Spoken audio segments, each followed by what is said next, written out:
இந்த கிளைமேட்டுக்கு என்ன மாதிரியே நிறைய பேர் வந்து ஃபேஸ் பண்ணுற ஒரு ப்ராப்ளம் என்னென்னு பார்த்தீங்கன்னா, இந்த கிளைமேட்டிக் சேஞ்சஸ்னால வர அந்த தொண்டை கரகரப்பு, கோல்டு, காஃப் இது எல்லாமே தான். கிட்டத்தட்ட 2, 3 நாளாக நானுமே ரொம்ப சஃபர் ஆகிட்டே இருக்கேன்.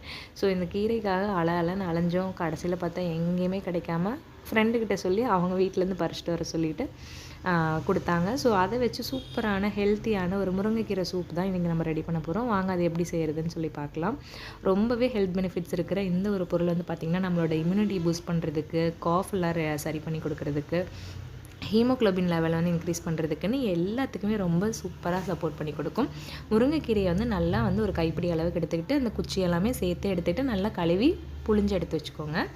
இதுக்கு வந்து பார்த்திங்க அப்படின்னா, சூப் செய்கிறதுக்கு ஒரு 7, 8 சின்ன வெங்காயம், ஒரு அரை தக்காளி, ஒரு 5, 6 பல் பூண்டு, ஒரு அரை ஸ்பூன் ஜீரகம், அரை ஸ்பூன் வந்துட்டு குருமிளகு, இது எல்லாத்தையுமே வந்து எடுத்திருக்கேன்.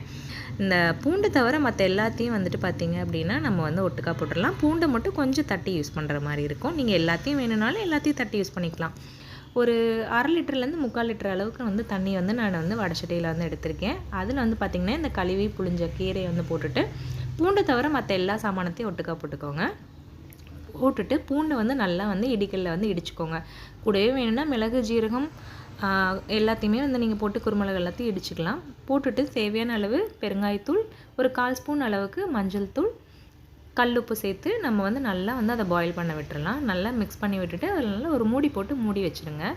ஒரு 10 to 15 மினிட்ஸ் வந்து அப்படியே ஒரு மீடியம் ஃப்ளேமில் நல்லா வந்து பாயில் ஆகி வரட்டும். நம்ம ஊற்றிருக்கிற தண்ணி வந்து பார்த்திங்க அப்படின்னா கிட்டத்தட்ட ஒரு 1/4 பங்கு அளவுக்கு வர அளவுக்கு நல்லாவே வந்து சுண்டை வச்சு தான் எடுப்போம். இது வந்து எங்கள் அம்மாவோட ஸ்பெஷல் ரெசிபி.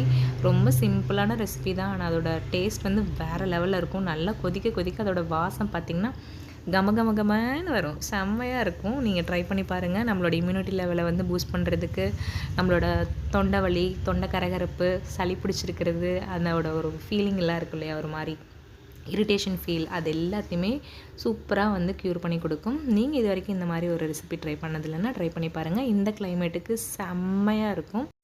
உங்களுக்கு இந்த வீடியோ பிடிச்சிருந்தது அப்படின்னா மறக்காமல் லைக் கொடுத்துட்டு நம்மளோட சேனலையும் இன்ஸ்டா ஐடியை ஃபாலோ பண்ணிக்கோங்க. தேங்க்ஸ் ஃபார் வாட்சிங். தேங்க்யூ.